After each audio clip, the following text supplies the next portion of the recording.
From the Old Testament prophet, we hear Isaiah say quite clearly, I am the Lord, there is no other. I form the light. I create the darkness. I, the Lord, do all these things. I have created the heavens and the earth. I have set the sun and the moon in place. I have designed the earth. And I've made it not to be a waste, but to be lived in. I love that line. I've created the earth not to be a waste, but to be lived in. The Creator, the Designer, made the world to be lived in.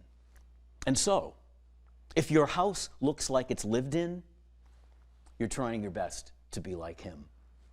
Greetings, everyone. If you come to my house, it looks like it's lived in. It definitely looks like it's lived in.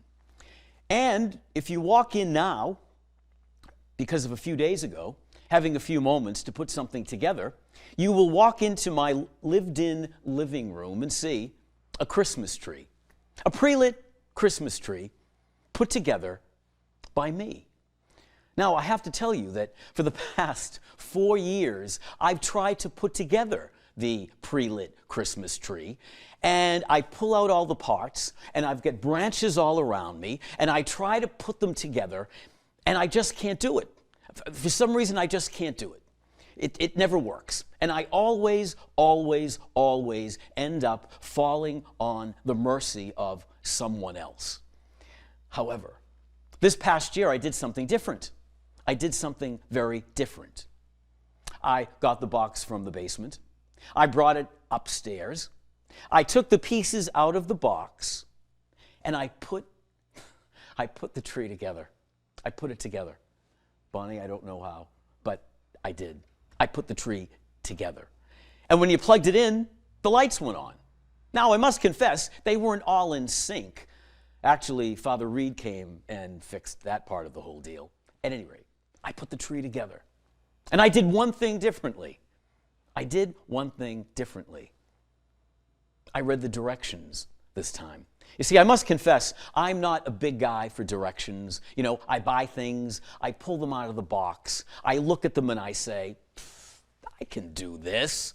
I don't need any help. I've got a brain in my head. It works. I don't need directions. And somehow, in the end, I always need a few directions because I don't quite put these things together the way they're meant to be put together. I follow the directions. And when I did, A went into B, and B went into C. D fit perfectly. Plug A went into plug A, plug B into plug B, plug 3 into plug 3, C into C, plugged it in, turned the on button, and it worked. I followed directives.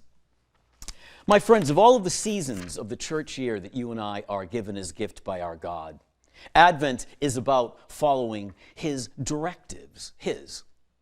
Who? Him.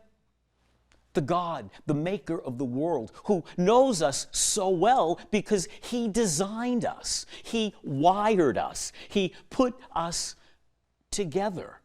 He set the sun and the moon and the stars and you and me in place.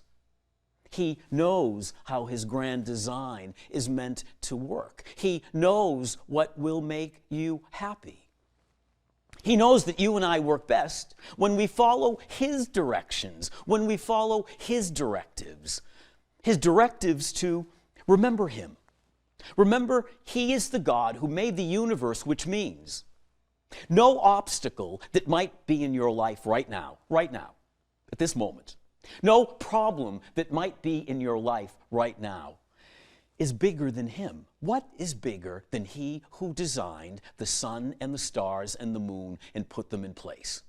What problem, what obstacle is bigger than God Himself? He's directed us to give to Him those obstacles, those fears, those insecurities, so that we can work the way He wants us to work and be happy. The gospel, the Son of the Creator, coming to recreate because the world had fallen. Darkness had set upon the earth. There were problems, there were challenges. God's people felt alone, and he didn't want them to feel alone. And so his son Jesus came to recreate the world, giving sight to the blind, allowing the lame to walk, the deaf to hear, the poor to be rich in the power of his word. My friends, that's you and that's me.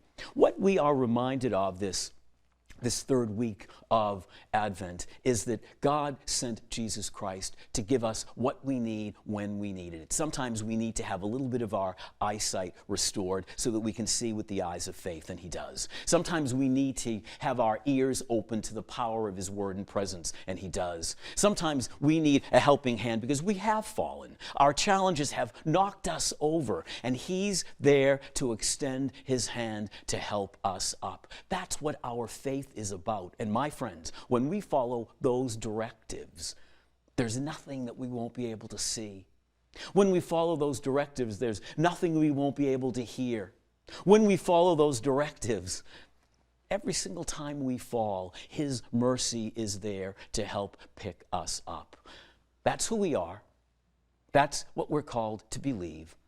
That's what we're called to share in some way each and every day.